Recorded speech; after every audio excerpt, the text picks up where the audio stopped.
Good morning, everybody. Today is September 12, 2022, and this is Buddhist Philosophy class, Buddhism 408. And last week we did not have class because of the holiday.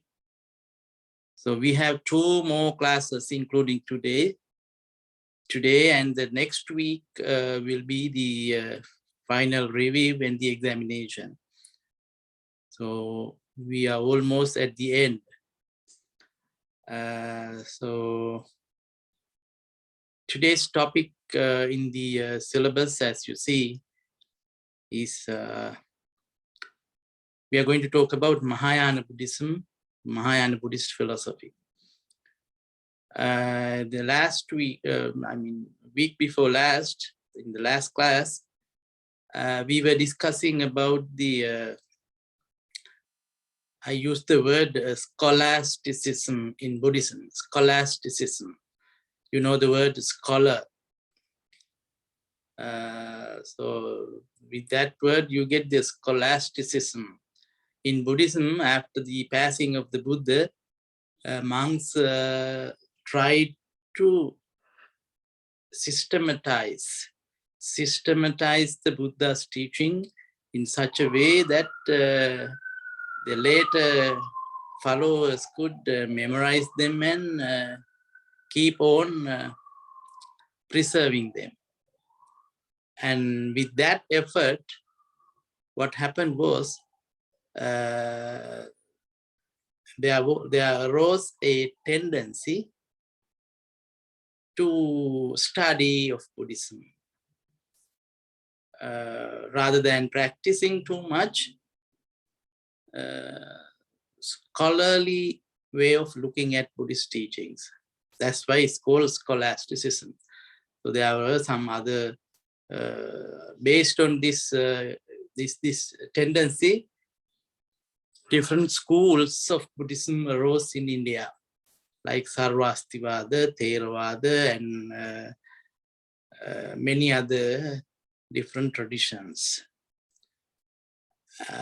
And on the other hand, after the passing of the Buddha, about 2-3 centuries later, another tendency arose in India, in Buddhism, which we identify as Mahayana Buddhism. Maybe I introduced you before the two different traditions in Buddhism, Theravada and Mahayana. If I did not do that in this class, I don't remember. It means Theravada means, Thera means elder, Vada means the theory. So theory or the belief or that kind of idea. So way of the elders, Theravada, if you want to translate it into English, it should be like way of the elders or view of the elders. Elders here means the original followers of the Buddha, original practitioners of the Buddha, because they are the oldest or eldest Thera. They are called Thera. In that word, usually identified as the original monks and nuns, if you want to simplify it. The original monks or monks and nuns, practitioners, followers, disciples, you can use those words, disciples of the Buddha who were very close to the Buddha's time, very close to the Buddha's time. And they were identified as Theravada means the way that they believe, way that they practiced. the way that they interpreted Buddhism is called Theravada. Technically, that is the meaning. And then that is one of the existing schools of Buddhism. Existing in the sense, even today you find Theravada Buddhism being practiced in many different countries. Like Sri Lanka, Burma means Myanmar, Thailand, and many other countries. So you see the that tradition. It's a big tradition. Just think about the time period. It's over 2,500 years long history. They have a very big, long history. So it's a very popular, strong tradition because of with the time. And don't ever think that Theravada is just like it was started, just like at its inception, at the beginning, it is like that. No, it went through different changes over the time in different localities, different countries. Theravada in Sri Lanka is somewhat different from Theravada in Myanmar or Thailand, or in United States even. So in that way, Theravada Buddhism has a long history, and Theravada philosophy, Theravada Buddhist philosophy is believing that Buddha's original teachings are the truth. If you want to find Buddhist truth, you need to practice. You need to understand the basic original teachings of the Buddha, which are recorded in the Pali Canon. So Pali Canon is the most important text for Theravada Buddhism. Okay, so sometimes scholars identify Theravada Buddhism as Pali Buddhism. Why? Pali is the medium of instruction, the language, the Tripitaka, the three baskets, Tripitaka, the early Buddhist texts are written in Pali language. So Theravada tradition, even today, uses the Pali language for their religious practices. When they have some religious function, Pali is the medium of instructions. In different countries, they use their own language, but Pali plays an important role. They study Buddhist texts in Pali. Pali language is a must for a Theravada follower.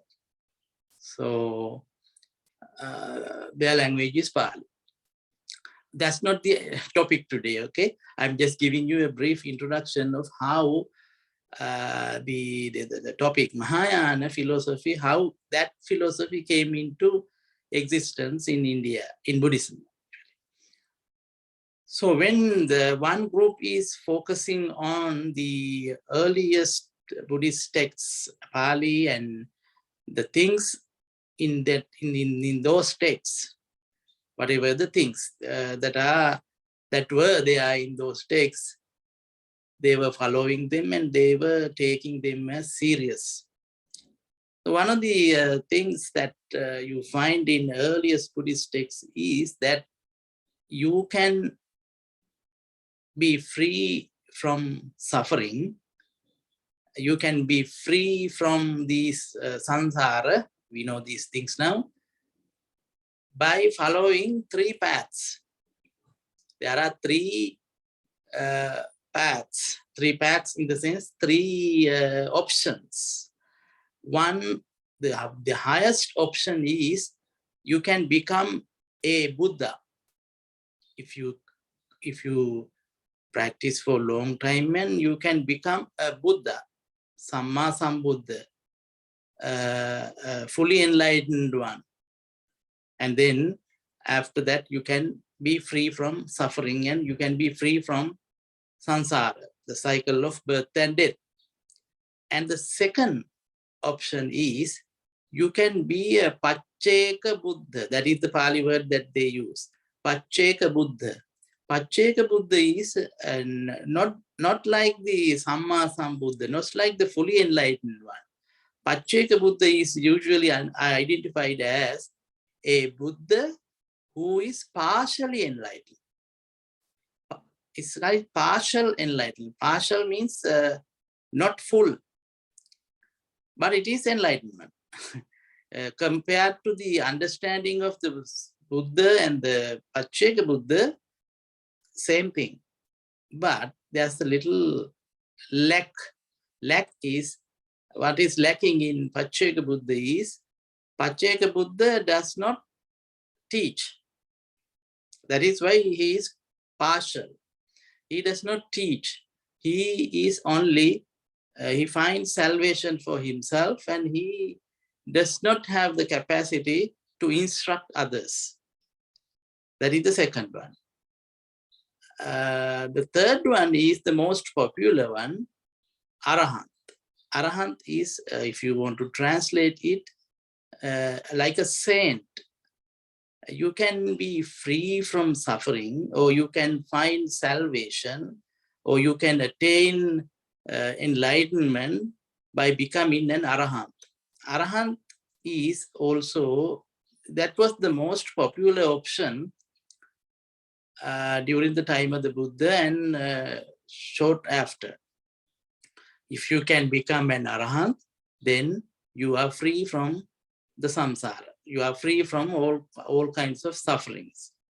So most of the monks during and near time after time of the Buddha, they exerted, they put an effort to attain that level, enlightenment as an Arahant. So you find in the early texts, there are many number of Arahants, both monks and nuns, who attained enlightenment in that capacity. So they became Arahants.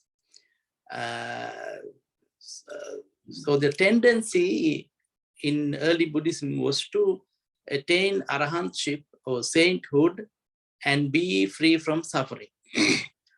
And this tendency gained momentum even after the passing of the Buddha. So they were focusing on that that option.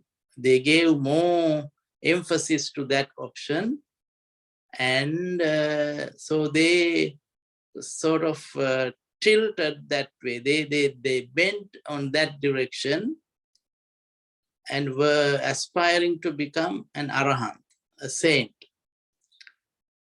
So what happened was, when the new tradition was forming, like Mahayana Buddhist philosophy came into existence, what they challenged the early tradition, existing tradition, that the monks are very selfish, that they are going to be free from suffering only for themselves. One person is trying hard to become enlightened, and that is a personal, selfish intention. If I am free from suffering, then that is it. I don't have to worry about the others. That's how Mahayanists criticize this thing. But if you look at it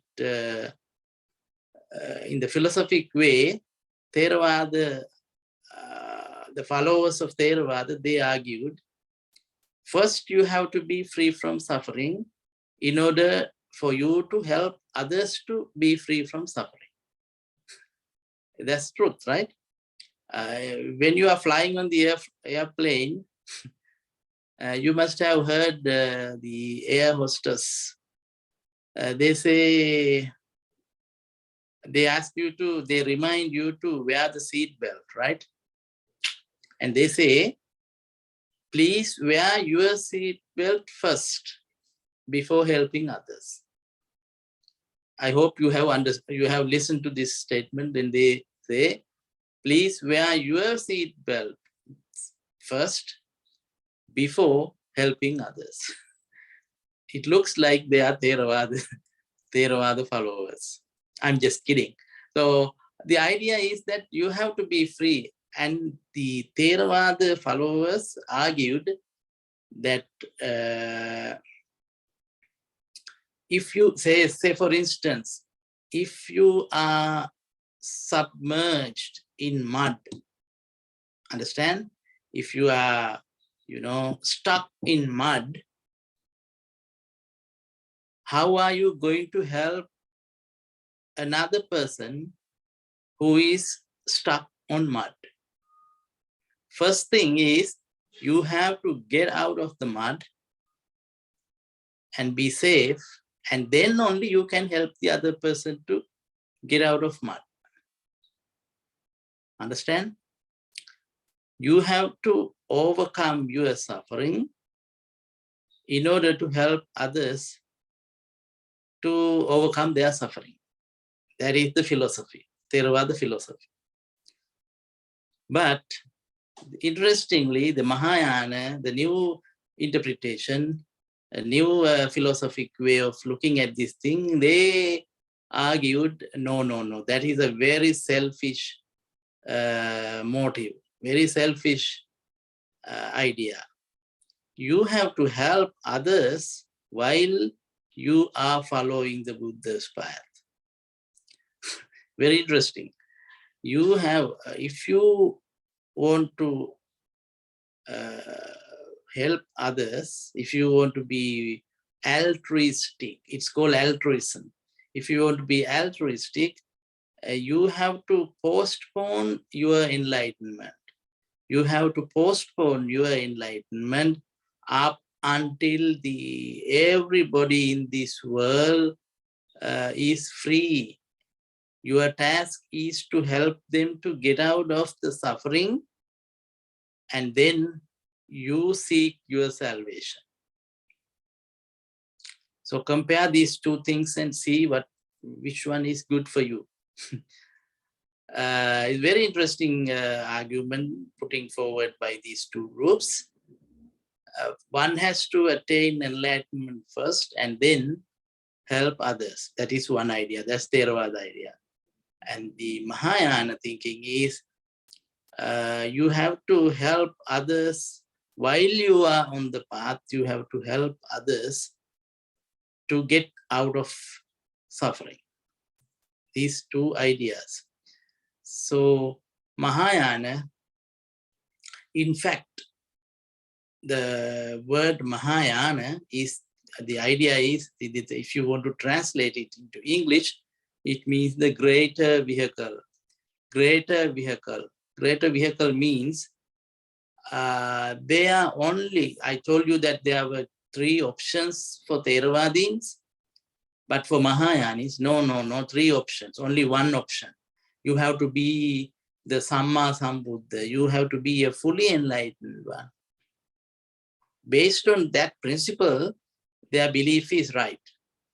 You have to be a fully enlightened one so that you can save is not a good word in this context, so that you can help others to be free from suffering, right? So you have to be not like Arahant or not like Pacceka Buddha, partial Buddha, but you have to be a Samma Sambuddha, fully enlightened one, so that you can help others to be free from their suffering. This is the big difference between Theravada and Mahayana. If you want to understand this fact in simple terms, let's say, for example, in my classes, I have given this analogy. I don't know whether you were in those classes or not. Say, for instance, two friends sets out to go on a journey. 2 friends go out, they plan together and let's go to that place somewhere. And they go out. When they just go out on the street, they find they come across a very big heap of garbage, filth, all kinds of excreta and all kinds of filthy things piled on their way, on the street, on their way. So they cannot cross to the other side because of this big pile of garbage and filth. You know the word filth, right? Garbage and all kinds of unwanted things, smelly and all. Their path is blocked with this huge garbage, huge heap of garbage. So these two people, one person says, oh, how come I cross this? How come I go to the other side of this garbage and go to my direction, go to my destination? How am I going to find my destination when this garbage is here? So I have to clean this. If I clean this, then I can go on to the other side, as well as anybody who is willing to follow me, anybody who is going on the same path, they have the clearance. No more blocking. The road is clear, path is clear. So I cannot go to the other side. I cannot go to my destination because I don't feel like going there. I'm not that selfish. I do want to clean this garbage, filth, and heap of huge excreta and all that, so that I also can go to the other side, as well as future followers who are coming behind me, they can also go to the other side. And what he does is he starts cleaning the garbage, the filth on the street. Whereas his friend, the other guy, what he does is, he thinks if I start cleaning this, what would happen to me is I don't have enough time to go to the other side. If I clean this, I might not be able to cross over to the other side because of the hugeness of this heap of garbage and filth. I might not be able to finish it up in my life. So what I would do is, somehow I will put what do you call, the boots or something. I will wear some boots and protective garments at whatever, and I will somehow cross this heap of garbage and go to the other side and go to my destination, finish my destination, reach my destination. Now you see the two different ways of looking at this thing. One person says, I will not go to the other side. I will not go to my destination. I will postpone my journey and clean up the road so that others can go on the road without problem. He is more altruistic. He has more compassion. Whereas the other person thinks about himself, and he thinks that after crossing this garbage, after crossing this filth, the heap of garbage, after reaching my destination, I can come back and clean. That's also there, okay? I can come back and clean the garbage and other things so that the other people can cross over to the other side very easily. But I will do it after reaching my destination. This is the two differences.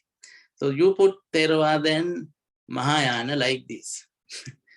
It's easy for you to understand. So what do you think is better?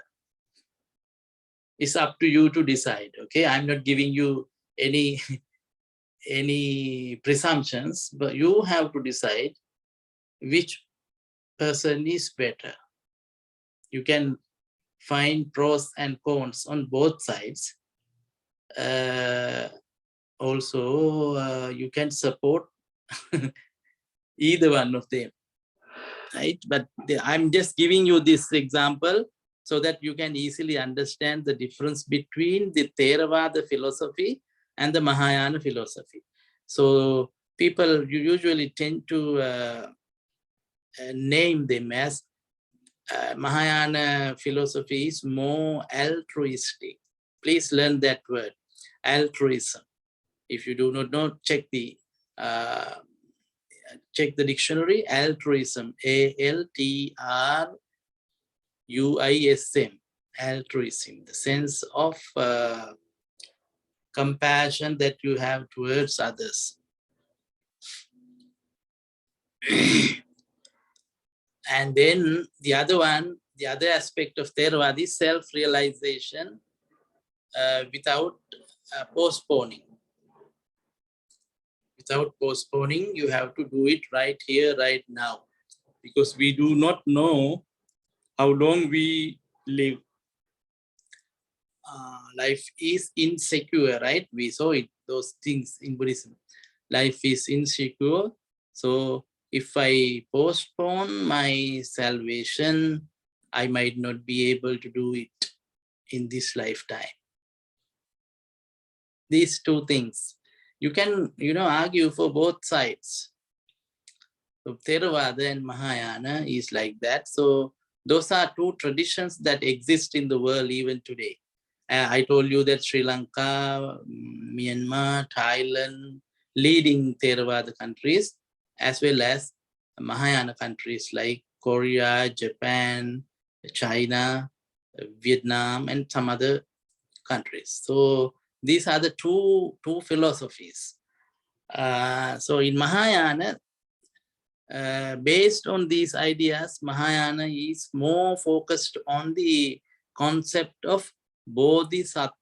Bodhisattva is the person who is aspiring for enlightenment, who is working hard for enlightenment. He is helping others while he is seeking his own salvation, his own freedom from suffering.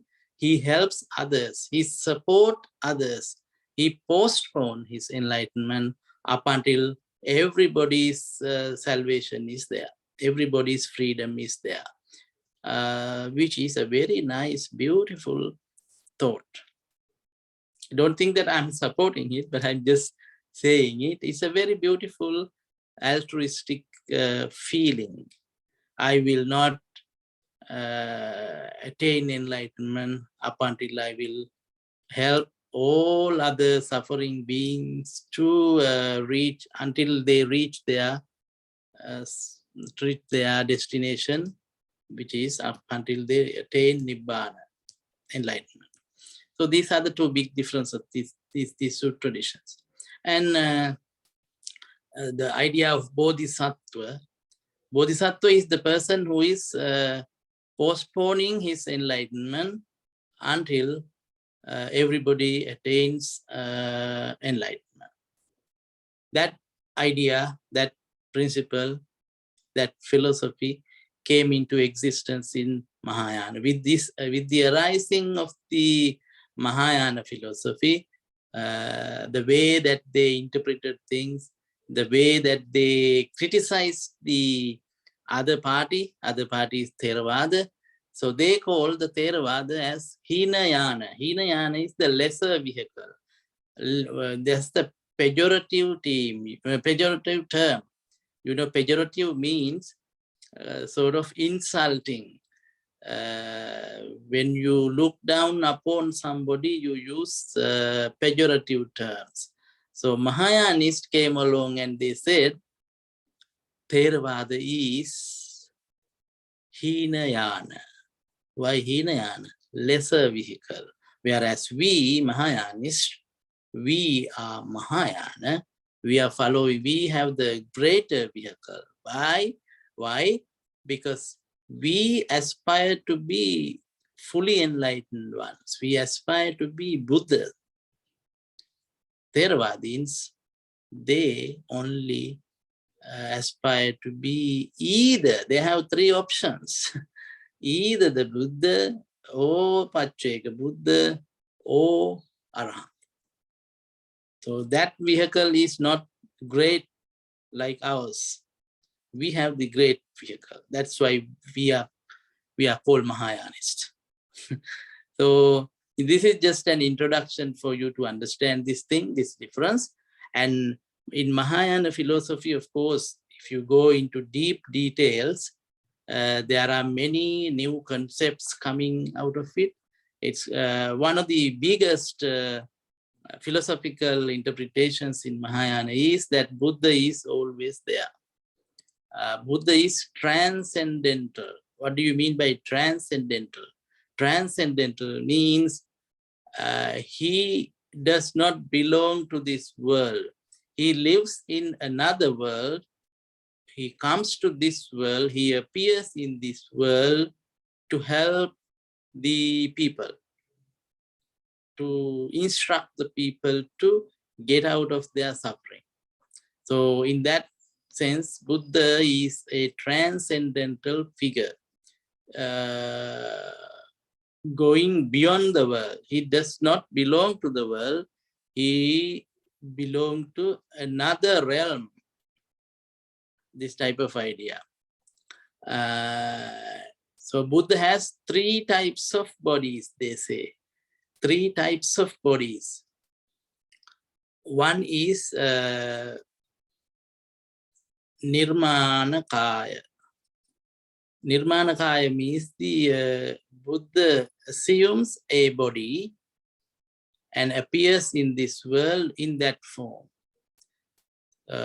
Say for instance, Gautama Buddha, Siddhartha Gautama Buddha is a Nirmana Kaya. He, in that period of time, he appeared in the world in that form so that he could help suffering beings to get rid of their suffering. That's a Buddha appearing in Nirmana Kaya.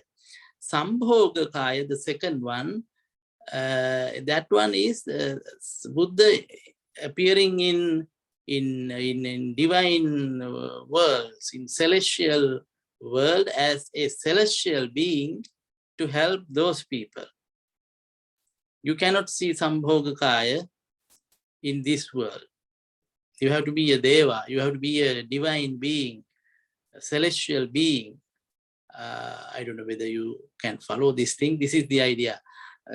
Buddha appears in those realms, those planes of existence to help them. Then when the Buddha appear in those worlds, it is in Sambhoga Kaya, not like the Nirmana Kaya. And the third one, very important one, is Dhammakaya. Dhammakaya is the Buddha appearing in Dhamma, in his teaching. Very beautiful idea. You can find the Buddha in his teachings, Dhamma. In his teachings, Buddha is alive, right? In that sense, Buddha is alive every day, everywhere. He is everywhere. That kind of idea. See, this is just a very brief introduction, but there are many other arguments and things like that. But I don't want to puzzle you, give you a complex, difficult thing to understand. So just I wind up with that.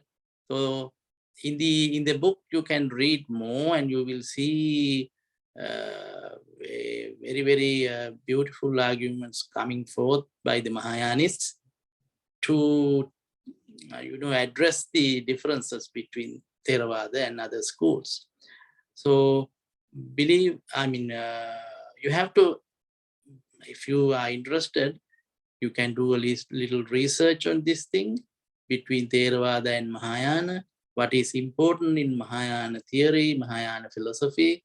So this is being an introductory class on the surface level, at least. You have to understand these differences. Okay, so Mahayana philosophy is more altruistic. That is the word that I want you to learn. Compassion is at the top. Compassion is a top priority. So with that, we wind up for today. Please get ready for the final exam next week. As we do in other classes, we will do a final review and then go for the exam. And before the final, please submit your homework so that I can grade you accordingly. Okay, thank you very much. If you have any question, please email me. Thanks.